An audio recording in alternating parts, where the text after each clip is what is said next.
He's gonna think it's fine if I brought him inside. I don't mind. Yeah. We love it.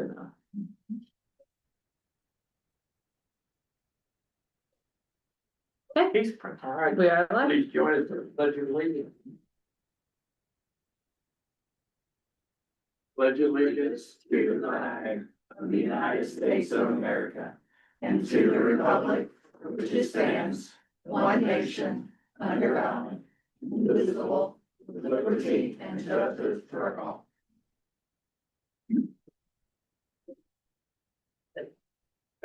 Okay, I guess. Second. I'm gonna leave the meeting, maybe. Here we go. Yeah, I'm gonna, move into approving the minutes from the December, well, I called order the January 13th meeting of the county council. So, now we need to approve the minutes for the December 9th, 2025 meeting. I'll make a motion to accept the minutes of the December 9th. I'll second that. All right. All approving, saying aye. Aye. I did leave off the minutes from the joint session that we had. Sarah sent them out. If you guys want to go ahead and do your part of approving them tonight as well, then commissioners can approve them in 2 weeks. Do we have a motion to approve? I'll motion to approve the joint session meeting. I need a second. I'll second All approve, say aye. Aye. Okay, now we're moving into appointing the 2026 president and vice president of the Jefferson County Council. I'll open the board to nominations. I would love to make a local nomination to nominate, for president, Dwayne May to serve in 2026. I think Dwayne will do an excellent job and just to, see him step into that role. I'll second that as it's his last year. it. And I would like to nominate Gary Copeland for president and Dwayne May for vice president.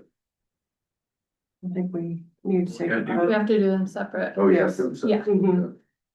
Okay, did we have a second? Or do we have a second for joining? Yes, we have a second. We have a motion on the floor. We have a second. So you need to call for a vote. Okay. Well, you have- Yeah, Who votes for who? yeah. Motion for Ray Black. Right, you have to say all in favor for Ray Yeah, Black all and in then count favor, the yeah. vote, yes. And we have a second for Ray's. I'll second that. Okay, I guess, are we gonna abstain or? Yeah, I'm gonna abstain. I'll abstain. I guess it's up for the vote, all for Dwayne May? Okay. All for Gary Copeland, right here, all right, okay.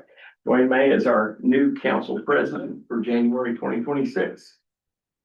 Thank you very much. I'm honored to serve as president. I hope that I can do a good job for you guys this year. I'm gonna kind of borrow from Ray and from Heather and from Chris. So I'm gonna be doing a little parroting, see what works. Also, I'd like to start off by nominating Gary for vice president. I'll second that. All in favor? All right, honored to do it again. Okay, and I do appreciate you, Gary. I'll be working with you. All I'll be right. reaching out to you. We'll try to do some good. We've got some things, we got a lot of challenges this year. We've got the fallout from SB 1. And that's gonna be something that's going to be a challenge for us. Our revenue is mostly by property tax. The property tax reform is going to give us some challenges and some shortfalls that we're gonna have to be creative about finding ways to make that up. So hopefully we can do that without hurting our taxpayers too much. And also, I'd also like for us to think about being liaisons as individual council members. Heather did this before. Find a department that you guys feel comfortable with. I was thinking about Mike with Veteran Services. What a great fit he'd be for that, to reach out and just be a liaison and let them know that if they need anything, they can come to us. And that goes for just email me and let me know. I'd like to take the highway department. That's kind of a weak spot for me. I'd like to know more about that. So if there's anything like that you guys would like to do, email me and we'll get that official. And I would like for us to go ahead and, well, first of all, first order of business, we've got a resolution 2026-001. And it's the meeting guidelines. Yeah, I've got that here. I'm gonna read through that and then I'll entertain a motion to accept the meeting guidelines as written. Jefferson County Council meeting guidelines. Jefferson County Council will adopt the following guidelines for meetings that take place in 2026. The adoption of guidelines will ensure meetings will hold a uniform format that includes public participation and viewing. Meetings will start at 5:30 p.m. Unless otherwise advertised, meetings will be recorded using the OWL multi-directional camera. Meetings will be streamed live on Jefferson County, Indiana government's YouTube channel and published for viewing afterwards. Public comment will be limited to the end of the meeting. Any member of the public that wishes to speak must use the podium and clearly give their name and address. Public comment will be limited to 3 minutes unless council president grants additional time. To be added to the agenda, please notify the auditor at least 24 hours before the meeting. And I would entertain a motion to accept the meeting guidelines. I will motion to accept the 2026 meeting guidelines. I'm happy to make that second. Okay, Heather, second. All in favor? Aye. All opposed? And can we go ahead and get the board appointments out of the way? Would that be okay before we go into the other resolution? Yeah, we can do that. May I, Sure. go back and revisit where you said you wanted, liaisons, per department? Can I ask what departments that Chris was the liaison to? I know he was to the sheriff's department. Was there another department that he was a liaison to other I than? wish he was here to tell us that. He is here this evening. Y'all here? But is there another department that you are aware of that he worked closely with other than the sheriff department? Not that I know of, Chris. What was the other department? EMA, I was on the insurance board, no, We're talking about liaison for departments that year that, only the sheriff's department. Okay. I know when I I can implemented do that, the sheriff. my mindset was that sheriff's department and county highway are both big, volume of employees, budgets, big. So I believe the individuals that kind of honed in on those just had just that department, whereas a few All right. others may have had the assessor's office and Okay. treasurer's office and maybe the BSO or Okay. a few smaller. And I might wanna add, the city PACE grant board, needs a county appointee. So, could we Add that one. get somebody tonight for that? Okay. um, Thanks, Email you, Gary. Dwayne, if Yeah. there's a specific Yeah. department we're I was interested unaware. in. if there's But a, thanks. if there's a specific Okay. department or departments, we've got several of them. Okay, Feel free to take 2 or 3 that you'd like to get to know a little better and just reach out to them. thank you. And, I wanted to Clarify clarify that. that. Thank you for Yeah, clarifying I'll that. reach out. to And you. that's different than the board appointments that we're about to discuss. Thanks for clarifying. So the board appointments, county corrections, Ray Denning has been on that. You want to continue with that? Yeah. Okay. And can we vote on this at the end after we do this? Or do we need to do that one by one? I was watching past YouTube videos and I think we've done it both ways. We have done it both ways. We can do it after it's all. Yeah, if everyone just wants to discuss it and put everyone in a place and then vote on, Okay, that would be fine. Go down to the. Yeah, Heather Boyd, I believe you need to be on the public defender, right? That was something you were, I am in the middle of a 4-year term, I prefer to finish, that term. There's 3 of us, a council member, a commissioner, and 1, local now retired attorney. okay, so is everybody okay with this, with Ray Denning, being in community Yeah. corrections and Heather Boyd being public defender? Gary Copeland was on Visit Madison. Now, I can stay there but I'd really like to be on the Economic Development Board, if that's or open. you mean EMA? No, Economic Development. Development. Economic That was what Ray did last year. Oh, okay. I think Ray's okay with that. I'm good with that. Okay, well, let's come back to Visit Madison then, okay, and see who wants to take that. The health insurance, that was one that Chris did. Does anybody want to take the health insurance, be on their advisory board? I've done my 2 years. When does the health insurance board meet? It's during the day and, The third Thursday? At the courthouse, Mhm. typically, I was also on that, I felt like at that time, just looking at different brokers and contracts with, physician services, healthcare, I felt like I had a little bit of a conflict of interest with my full-time career, so that's why I chose to, step Well, down from What that. time do they meet on, I have a firehouse meeting second. It's Thursday. Thursdays. Was that It's during the day. during the daytime? Is it- yeah. What It's like time to teach? Is it like 10? Yeah, Noon, 10? 10 o'clock. Yeah, still, That might be a conflict for you. it's, yeah. Okay, we'll come back to that one too. Let me stop this for a second. Mike Turner is our new council member, so I no longer am the new guy. So Mike Turner is representing District Number 2, and I'm very happy to have him aboard. I've worked with Mike. He's a veteran. He's a stand-up guy. He's a good worker. He's gonna be a great councilman. I can assure you of that. Feel very confident of that. Okay, so the Regional Plan Commission, Ray Denning, you want to continue with that? Yeah. And EMA, that, I'll take that one, unless somebody else wants it. That the president is Is supposed to serve, Supposed to. so, Yeah. and I've been on that for 3 years. I'd like to finish out with that if nobody has any problem with that. Plan Commission, that was Ray Black was on the Plan Commission.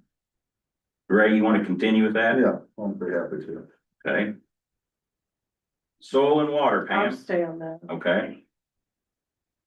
JCBT, me and Heather Huff talked today about that.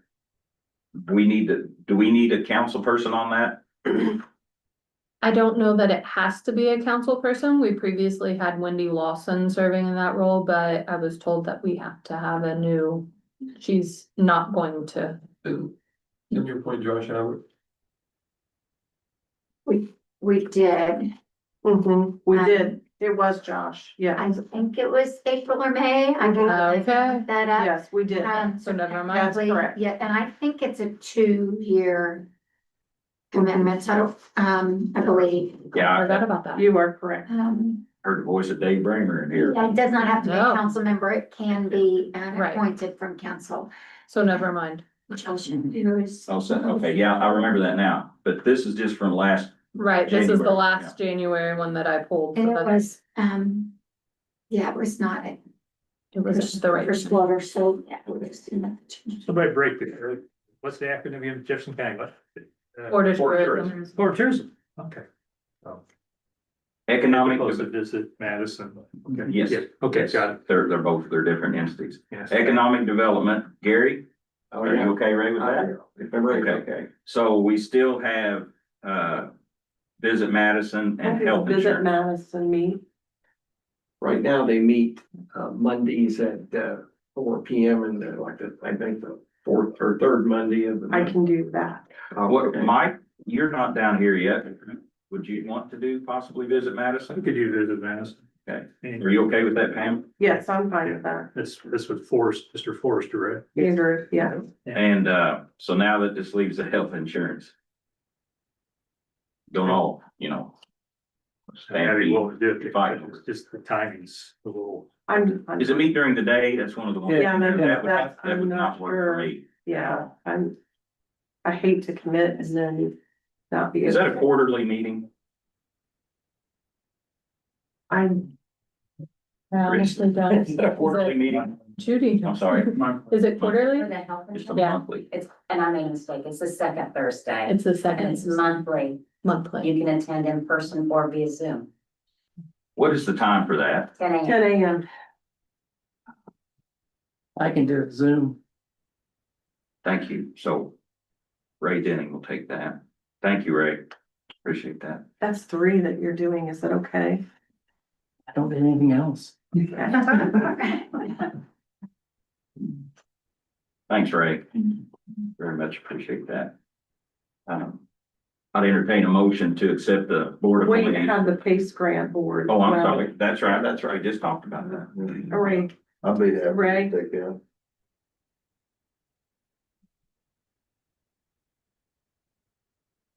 I would, entertain a motion to accept the board appointees. So moved. I'll second that. All in favor? Aye. Oh. All right. So. The first, the 001 resolution was the meeting minutes. So, let's see. I think we need to hear from Mr. Moat at this point, and then we'll go through I the other know, resolutions. and I do not see him. Yeah, which is unusual, I but was gonna that's, say, I communicated with him today and I thought he was yeah. gonna be here as well. So, I can do the resolutions if you want, just to give him a little bit more time. Sure, And then, if worst case scenario, I can go over, I've yeah, let's, through this. Okay, do you have to read through all, do you have to be the one that reads through those, or can we help you with that? You've got like 3 or 4 of them. Anybody can read. anybody can read them. Okay, well, you go ahead and do the first one. Okay, so resolution 2026-002 is authorizing a temporary loan, a transfer of funds. Whereas Jefferson County is experiencing a shortfall in cash flow and funding, whereas Jefferson County will receive monthly deposits, and whereas Jefferson County has financial obligations that must be met, and the county highway funds does not have adequate funding to pay the county obligations until the monthly draws are received, and whereas the county has other significant or other sufficient funds on deposit, which can be temporarily deposited into the highway fund, which Jefferson County can use to pay its financial obligations, whereas pursuant to Indiana Code 36-1-8-4, the county council hereby authorizes transfer between the funds. Now therefore, it resolved, the Jefferson County Council hereby authorizes a temporary loan and transfer of funds in the amount of $250,000 from the following designated funds to the county highway fund. Said funds are to be repaid by December 31st, 2026. And I have that $250,000 could be transferred from revenue to 1176 to help that cash flow. Right. I entertain a motion to adopt resolution number 2026-002. I'll make that motion to adopt it. You second? I'll second. All in favor? Aye.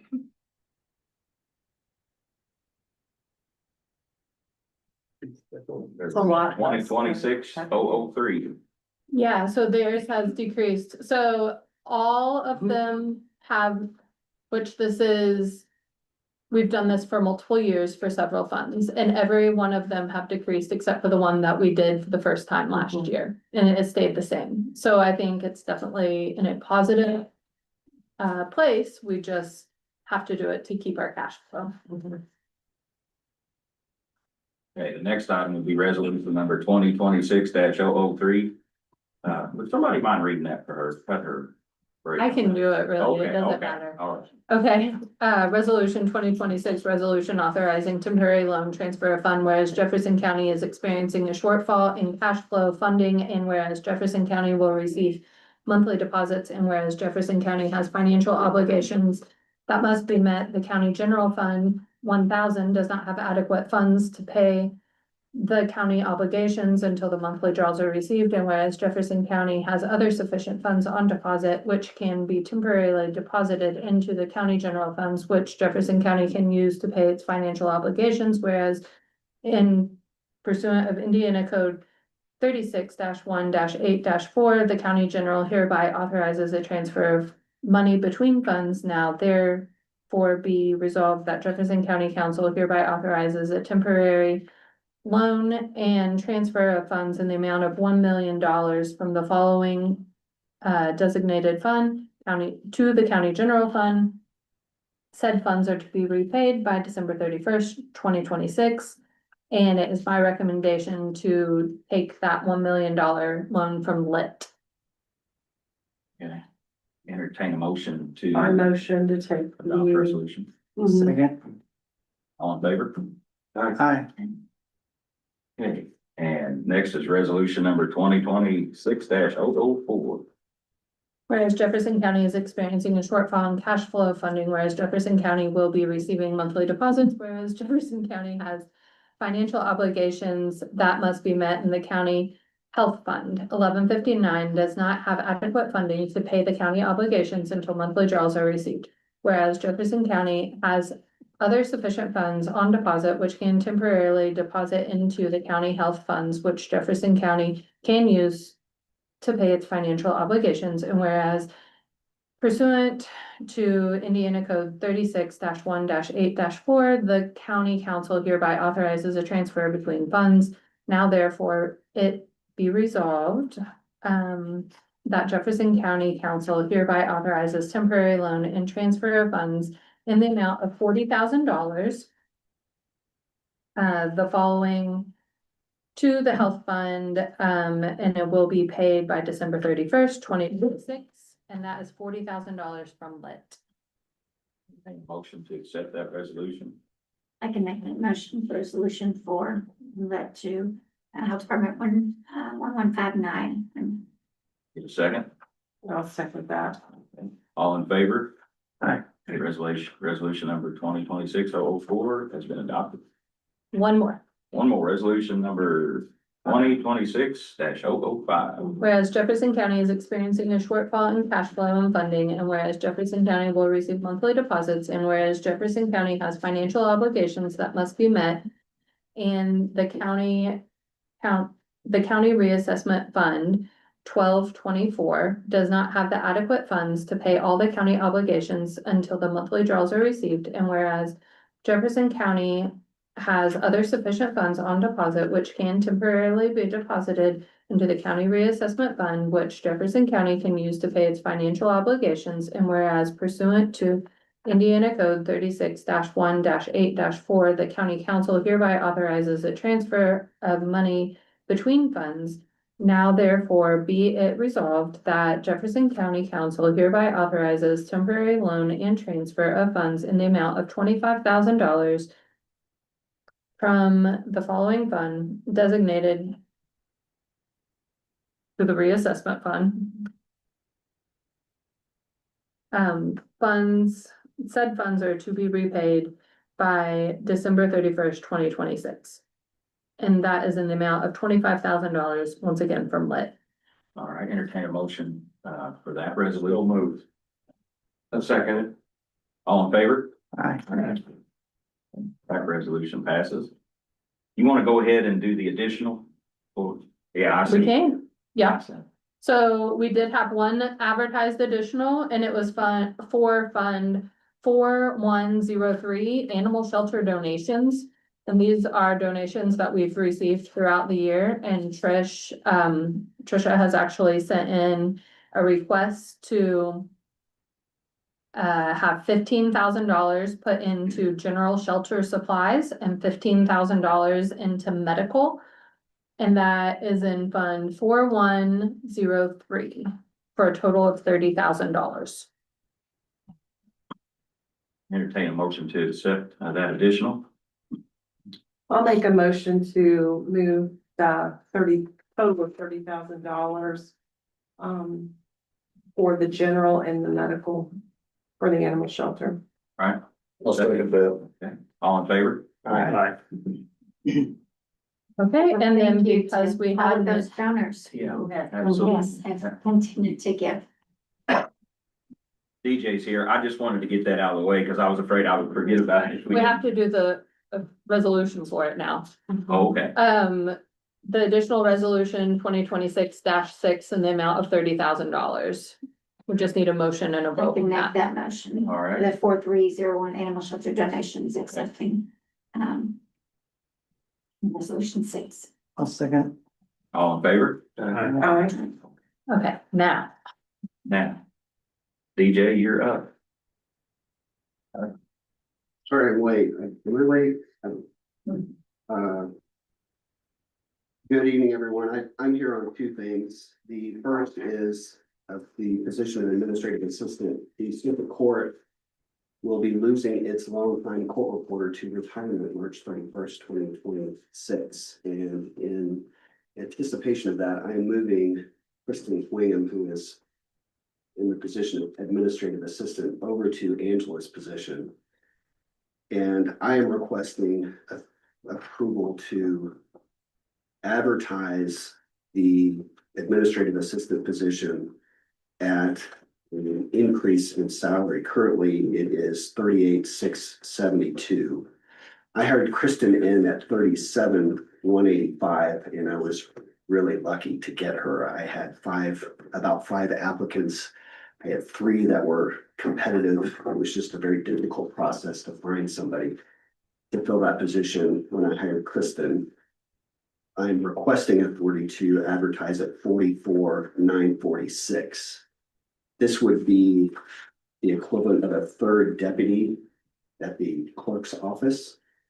And I need to make this salary competitive so I can get some quality applicants. I sent to Heather, and I hope you've had a chance to look it over. I know I sent that today, but I did include the job duties for the administrative assistant. And I'm happy to answer any questions that you may have. But this is a kind of more, what's certainly more pressing than the second issue that I'm bringing, because I really want to start the process and try to get this thing rolling so I can get interviews started and resumes. So that is my first request. And that'll be an additional $6,274, right? Yes, so We don't want to do these one at a time, Heather.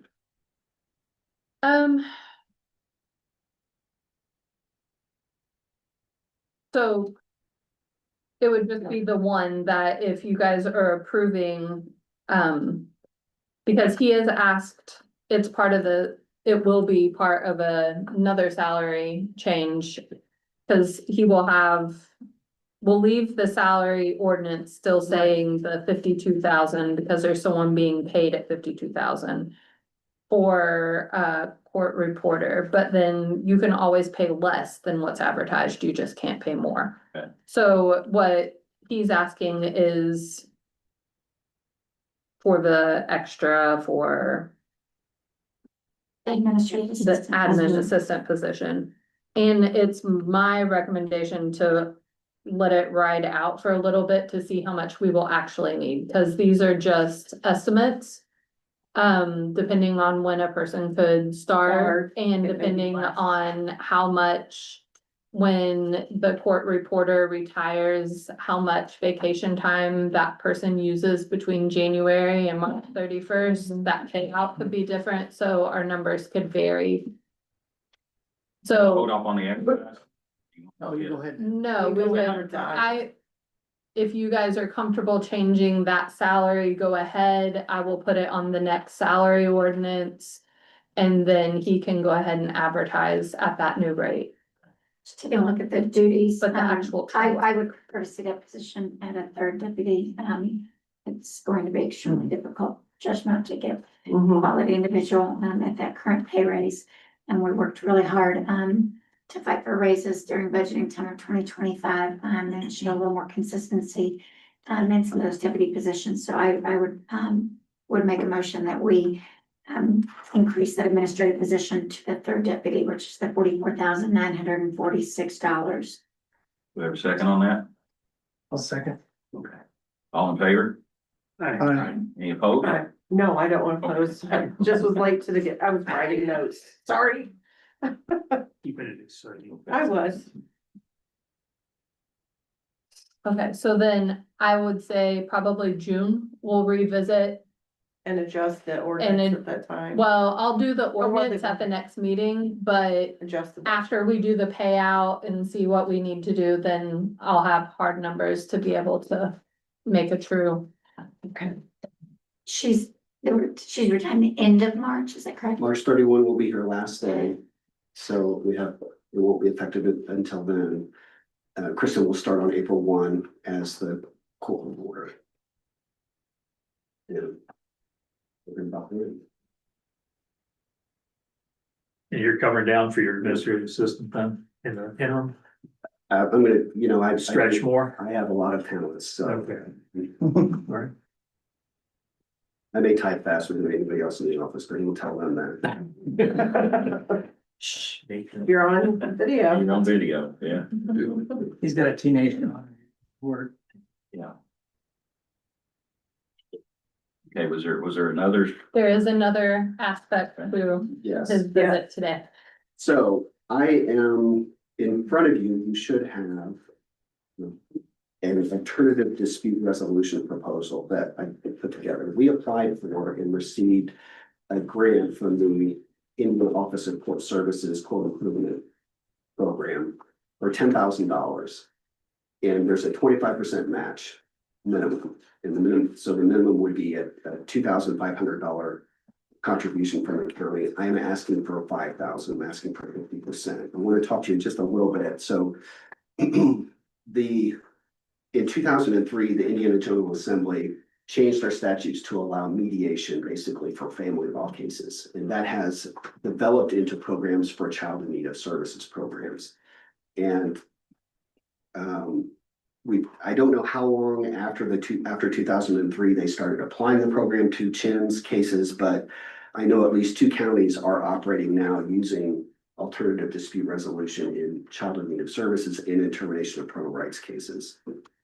So the idea is, and the reason why this has come up and why it's a little more pressing now is last year, the General Assembly changed the timeline requirements for CHIN's and termination of, for CHIN's cases. So when a child is detained or removed from a home and placed in foster care, or if a parent is removed from the home and detained from the child because of allegations of neglect, and there's a clock that starts. The Department of Child Services is required by statute to provide reunification services for that family. Last year, the General Assembly tightened the deadline for those services. And right now, the department can only offer reunification services to families for 15 months. That's going to move to 12 months after a period of time. And I think it's, I want to say in July of this year, maybe at the end of this year. But for all intents and purposes, the department can provide reunification services free of charge from the Department of Child Services to these families to get services in place to remove barriers and figure out what it is that's keeping the family from being unified. And after that 12-month or 15-month period, if the problems or the issues are not resolved, the Department of Child Services by statute can no longer offer reunification services. So I'm talking drug screens, drug treatment programs, residential programs, parenting time, parenting classes, services that are designed to figure out, by and large, most of my families are struggling with drug addiction. So trying to figure out those things, and if they're not able to, then they're not allowed to offer services unless we have a hearing and the parents demonstrate that those services have a likelihood of success within a period of time. So it has really changed the game in terms of what we're trying to get done in court when we have parents who are in court and we're trying to get them reunified with with their children. The objective from the legislature is, the best way to summarize it is that the legislature is pushing for a prompt resolution of these cases. If a child is removed from a home, the objective is permanency, reunification with the family. If that's not an option, there are other permanency plans like guardianship, adoption, and placement with a third party and something other than placement in the home with the parent.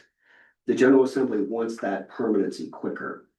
In the past, we've struggled with the length of time these cases go over a period of time where I do review hearings every 90 days. Parents will come in and we'll have a report on what services are offered, and then I have a report on how they're doing with compliance. And so often I have cases where parents are just not able to comply with the services because of one reason or another. As I said, a majority of those cases revolve around substance use disorder. And so it's putting more pressure on parents, and it's putting more pressure on the department to get these services in place sooner and to get these services working and more effective so that parents have these opportunities. And if they're not able to get into compliance with the services that are offered, then the timeline is shorter so that we can find a different or an alternative placement for the child. And again, permanency is the key, stability is the key. So, to that end, I'm proposing that we use it's called facilitation because it's a little different than mediation. Mediation is everybody coming together and getting an agreement. Facilitation in Chin's cases is, here are the things that we need to do. Here are the things that are barriers keeping us from permanency, and let's find a way to get those barriers removed and get the family back to where it needs to be. I've identified a person, a qualified person who's running this program in other counties, and his CV should be attached in your materials. And he is able to start immediately if it's approved. It's a turnkey program. By that, I mean that there's not anything else that needs to do. If I get approval, we would create a line item. It is a reimbursement program. It's so essentially I'm asking to create a line for $15,000.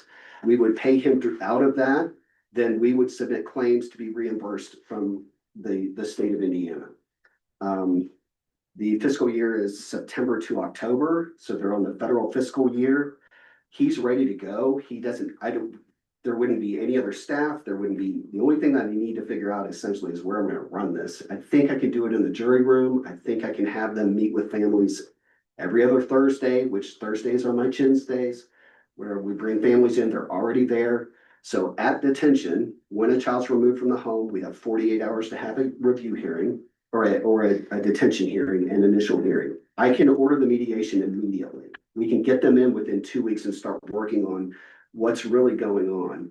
And one of the objectives here is to avoid trials. So we have to have a trial within 60 days from the point that the child is detained from the parent. And so I set those trials out 50 days, and then I set a pretrial conference about halfway between. I can run a mediation program, have the parents, the Department of Child Services get into mediation at that pretrial and see if we get that trial removed.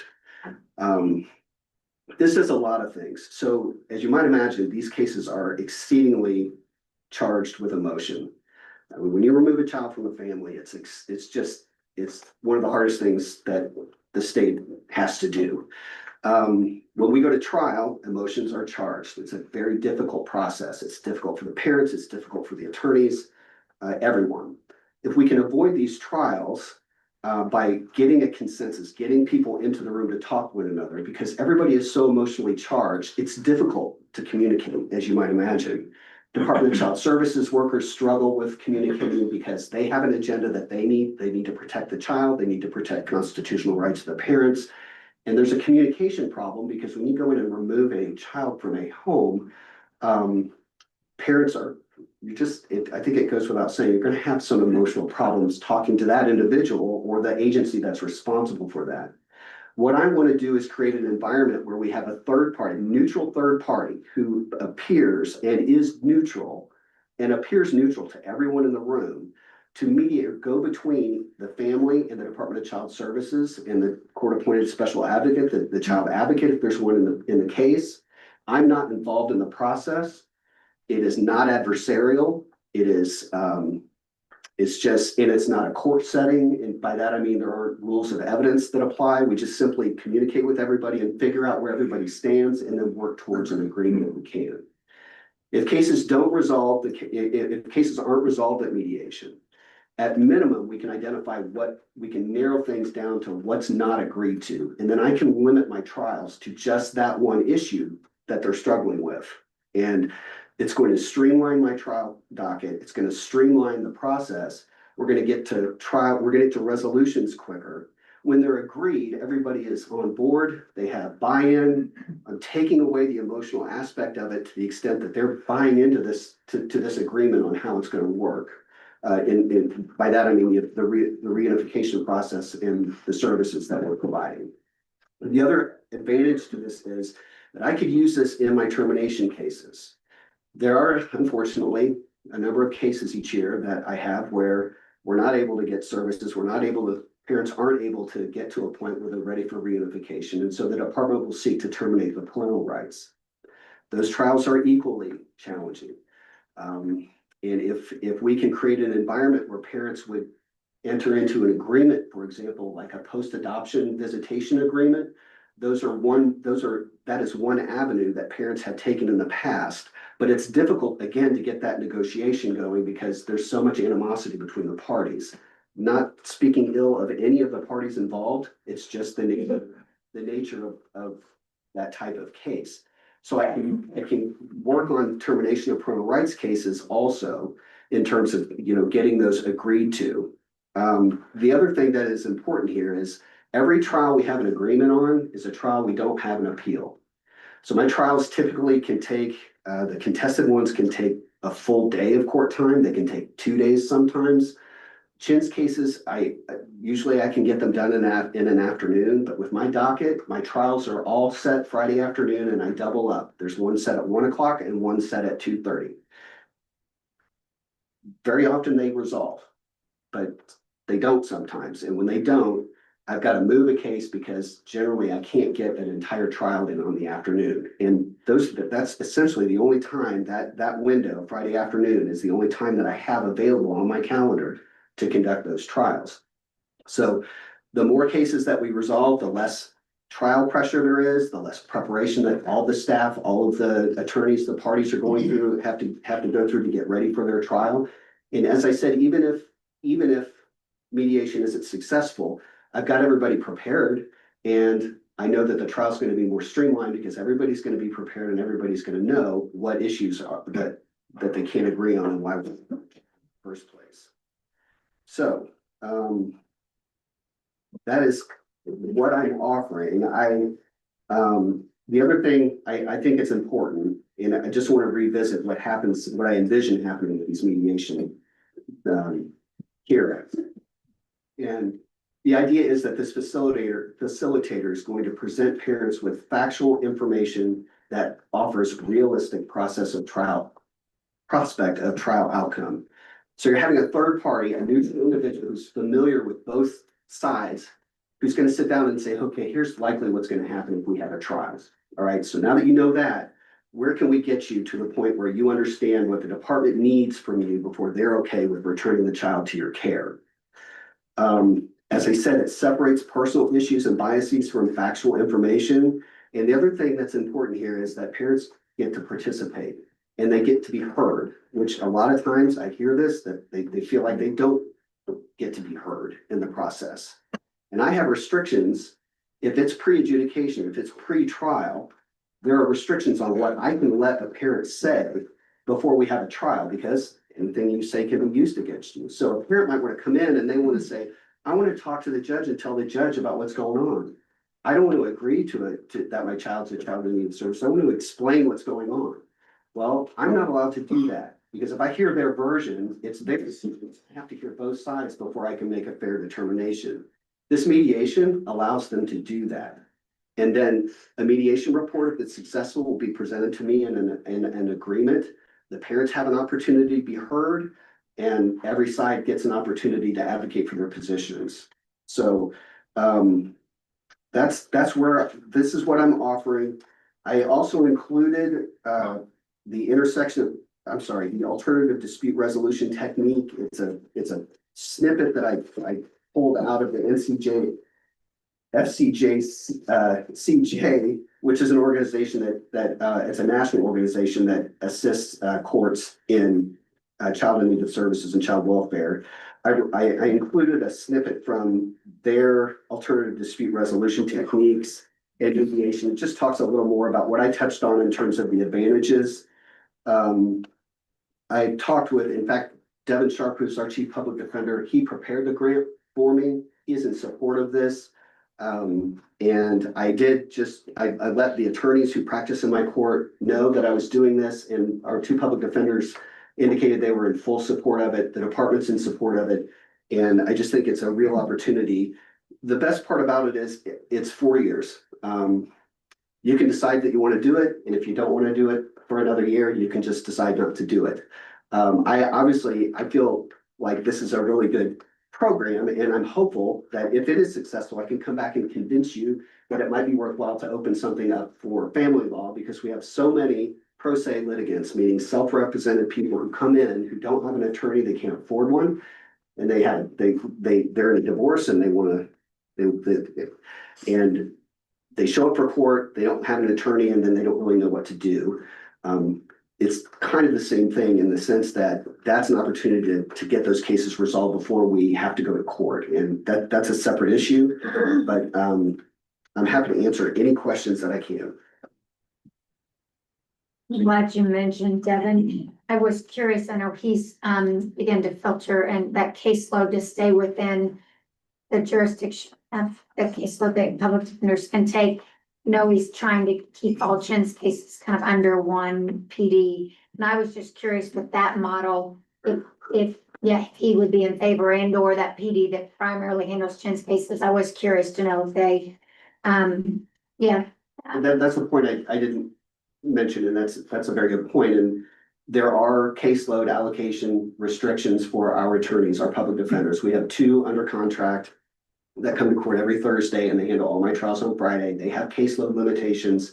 I don't know where they stand in terms of their numbers, but they handle pretty much everything unless they have a conflict, and then we have to use one of the other public defenders who doesn't handle as much of the Chin's cases.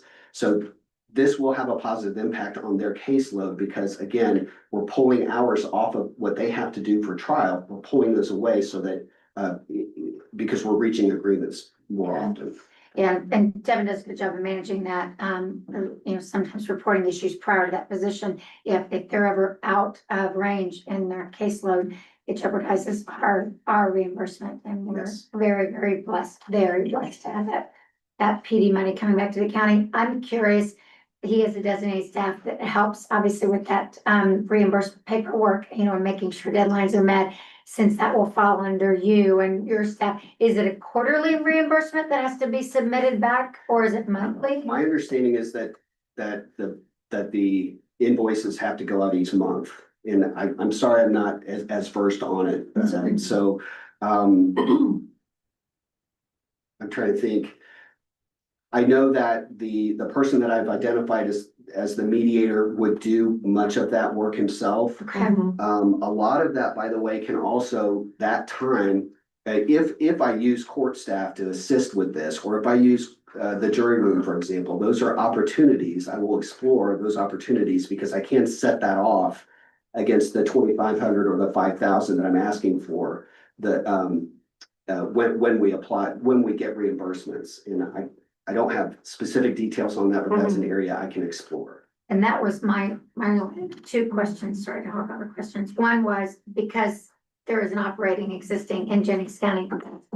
That's what we're modeling from, and that's the There's a individual. family law one in Jennings. There is a Chin's one in Tippecanoe County, and I believe Vigo. So okay, Tara, but this individual that you're looking to is from He's doing the Jennings? family law in Jennings. Okay, Yes. okay, I was just curious. And I met with him. With his neighboring or I met with him earlier this week. And then the justification for the match at 2,500, the county match, you're asking for 5, that's because you're anticipating that the volume of hours or caseload Yes, would warrant the need to have yes, the match a higher percentage to justify the additional yes. time. And the way the mediator, this guy explained it to me, he will come in 2 days out of the month and he can dedicate 12:30 to 2:30, 2:30 to 4:30, and he could go into the evening depending. And the concern about having 15,000 available for him is that the IOCS did tell me that at least one county has run into problems in the past with running out of funding in the middle of the year. And I would like to avoid that. So will you have direct oversight, or are you going to? I'm hoping, I haven't talked with Devin exactly. That's what I was how gonna say. do that, but between Devin and I, we will Devin. figure it out. Okay, all right. I have a question. Yes, It says the grant is a 4-year program with 3 application each year. So that means that they could say, we're not gonna fund it this year. they could. And if they didn't, then I would have a hard time coming to you and saying, I need that 2,500 or that 5,000, whichever you approve. I would again like to get to a position after 4 years because it's every year for 4 years, and then you cannot go a consecutive 4th year to a 5th. I don't know if you can sit out a year and then reapply. I don't think that they know that far into the future, but but yes, it's, and I don't know the application process, if it is a full application process, because we will be subject to audits. We being the program administrator, myself and Devin will be subject to audits from the IOCS. They'll have that oversight.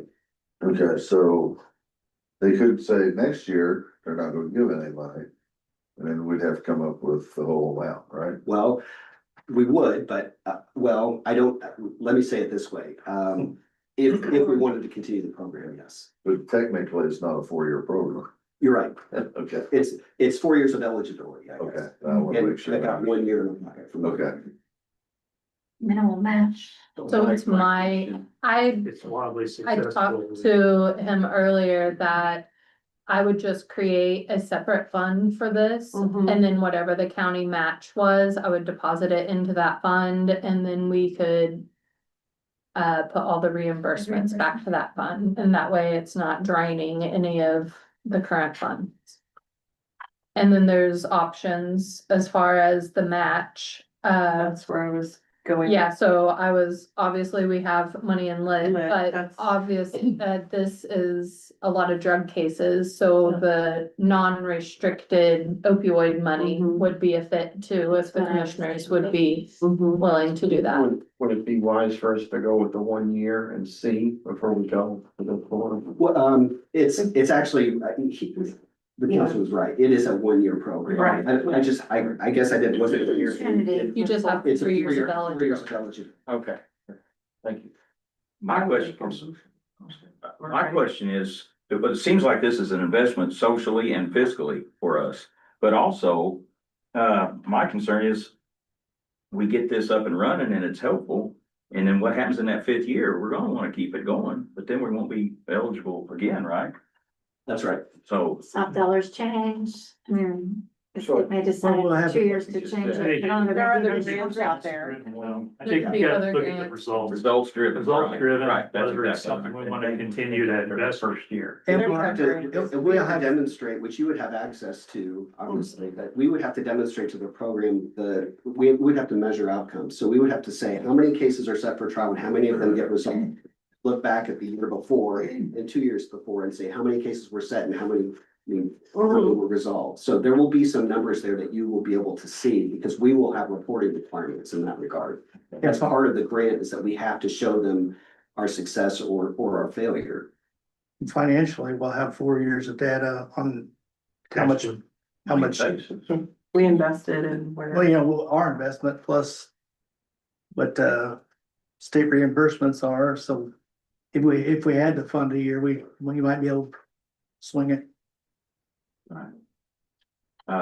Is there any more discussion on this? Any more comments? Does anybody want to entertain it? I'll make a motion. I'll second that. Okay, all in favor? For- I'm sorry. Can I ask for clarification? For allocating the 5,000 as requested? Okay, let me make that clear. So for allocating the full 5,000. So all in favor of that? Aye. Any The opposed? next meeting, I'll advertise and I'll be in communication with commissioners and see. If they're in agreement for that non-restricted opioid, that's a perfect use of those funds. Thank you very much. I'm grateful. Thanks, We DJ. appreciate your time and explanation. It seems like it'd be a great thing. And I can speak out of turn, but I think in that 5th year, there's one there that we could fund all of it for that year, if that's. Excellent. Good to see I you. didn't think of it. I didn't think of that angle, I guess. Thank you again, everyone. Thanks, DJ. Thank you so much. And those stories, no. Do you want to go through the salary ordinance revision? So this salary ordinance was basically, we attached the cleaning schedule for, there is a position that is by job, basically. The other things that Brittany and I did were mainly cleanups, like the original had the highway department truck driver and the Coombe Bridge truck driver was a couple cents off in pay. So we made sure that all of those positions that are the same position but in different funds are all uniform in pay. We do have, we'll have that change from, DJ to add, and then there's one issue we're waiting for Dave Sutter to clarify for us on one of his grant positions, and then after that, I'm hoping next month is the final revision, and then we will be done. But, it was mainly that, and then adding, I think, we had for HR, there is now a certification pay, that was not on here, so I added that and made sure that it had a line that only after certification is approved, then, that would start. So just little cleanup things that we came across after That that will be first a payroll. commissioner. That was in the commissioners, yeah. Yes, sorry. Yeah, so if we could just approve the revisions that, and I sent you guys the most recent revised copy. I'd like to entertain a motion to accept or to approve the salary ordinance as revised. I'll make that motion. Any second? Second. All right, all in favor? All opposed? Do you have anything else, Heather, as far as additional and transfers? I think that covered everything, didn't it? That covers everything. As an auditor's office note, I would like to tell everyone that we do have a filing deadline for property tax deductions. It is January 15th. But there is some information that is circulating in the community that is not true, that you do not have to refile your current deductions. So we have really been swamped the last couple days due to that fact, but if you think you are newly eligible for some of the deductions, then we can definitely get those on for you for this year if we get all the information by the 15th. Yeah, and we started new software this week, so it's been fun. Called yesterday, it was like a PBS telethon going on in the background. Phones going everywhere. It was bad. Okay, is that everything? That's everything for the auditor's office. Okay. Does any council members have any comments to make, anything they'd like to discuss before we move to public comment?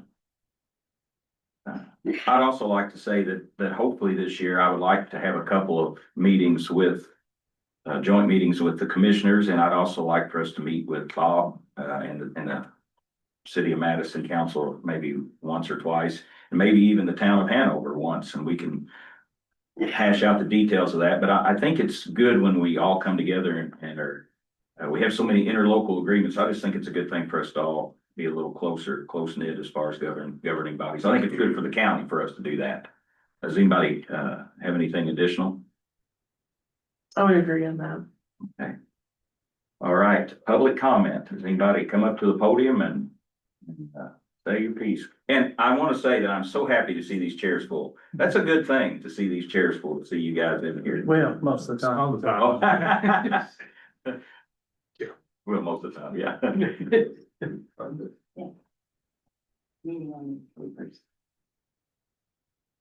It's good to meet pleasant all the time. Didn't know if he was here for the same thing or not. So I'm Tricia Parker, the animal shelter. I just wanted to let y'all know that, we are going to be having a public meeting on January 21st at 6 p.m. at the Ivy Tech College to, make public the new shelter plans. We're gonna have, I guess, a little discussion and stuff about that. What was that, January 21st? January 21st at 6 p.m. at the Ivy Tech campus in the upstairs in the big meeting room. Okay. So that's exciting. Mhm. I just wanted to let y'all know. I think the animal shelter is one of the best things we got going on right now, and a new shelter. I think that's one of the most exciting projects we've got going on personally. It's long overdue. Yes, I agree 100%. I totally agree. Thank you, Tricia, for all that you do. I'm trying. We're getting there. Is that an approved plan or proposed plan? I'm unfamiliar. We're just gonna be submitting the design of a new shelter, the plans that we have decided. Is it like a dream list, you know, like? It's already the blueprints. Oh, Yeah, We thought that if people saw, they actually laid eyes on what it was gonna look like, that would help us with, you know, drumming up more interest and getting people more active and donations and all that other stuff. Yeah, If people actually can see, this is what it's, in grants, this Yes. is what it's gonna look like. We got I something. gotta make that public, we gotta have that public meeting for grants, you know, we have to show the public. So, Anybody else have any comment? Okay, if not, Motion to. all right, our guy, and make